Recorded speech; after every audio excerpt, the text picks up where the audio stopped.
ব্রিটেনের এক ঘটনা। এক গরিব বুড়ি মহিলা অল্প টাকা দেখে এক পরিত্যক্ত বাড়ি কিনে নিলেন। অগোছালো ধুলোবালিপূর্ণ হলেও বাড়িটি মহিলার কাছে ছিল রাজপ্রাসাদের মতো। নিচে কিচেন আর দুটো রুম, আর সিঁড়ি দিয়ে উঠলে আরও দুটো রুম। বাসায় ওঠার পর প্রতিবেশী কেউ কেউ বলে দিল, খুব সাবধানে থাকবেন, বাসাটা ভালো না, শুনেছি মৃত আত্মা এসব ঘুরঘুর করে, রাতে বিভিন্ন রকম আওয়াজও আসে। মহিলা এতে ভয় পেলেন না।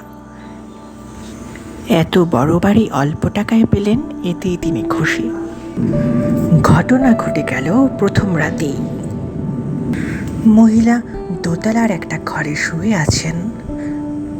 নিচের রুমগুলো থেকে কে যেন বলছে, আমার বাসা, আমার বাসা, আমার বাসা। মহিলা রুম থেকে বেরিয়ে সিঁড়ির কাছে আসলেন। এখন শব্দ আরও স্পষ্ট, আমার বাসা, আমার বাসা, আমার বাসা। মহিলা সিঁড়ি দিয়ে নিচে নামলেন। এখন মনে হচ্ছে রান্নাঘর থেকে কেউ বলছে, আমার বাসা, আমার বাসা, আমার বাসা। রান্নাঘরের কাছে আসতেই মনে হলো পাশের রুমের আলমারির ভেতর থেকে শব্দ আসছে। এখন শব্দ অতি তীব্র আর ভয়ালো। মহিলা আলমারির কাছে আসতেই মনে হচ্ছে তার কান ফেটে যাবে। শব্দটা ভয়াবহ রূপ নিল। মহিলা আলমারি খুলে একটি অ্যালবাম পেলেন, তাতে কারো ফটো। সে মহিলার দিকে তাকিয়ে বিশ্রীভাবে হাসা শুরু করলো। মহিলা অজ্ঞান হয়ে গেল ভয়ে। পরদিন জ্ঞান ফিরতেই দেখল সে রুমে বিছানায় শুয়ে আছে।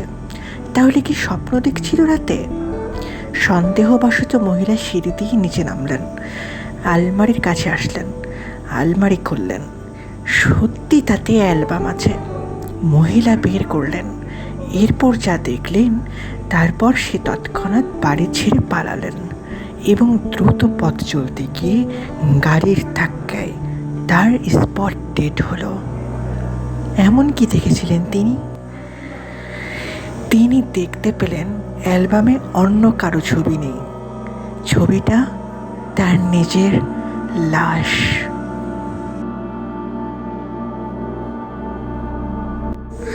বন্ধুরা, এমন আরও ভূতের গল্প শুনতে আমার সুইট স্ক্রিন চ্যানেলটি সাবস্ক্রাইব করে সাথেই থাকুন, কারণ নতুন নতুন ভূতের গল্প নিয়ে আসবো।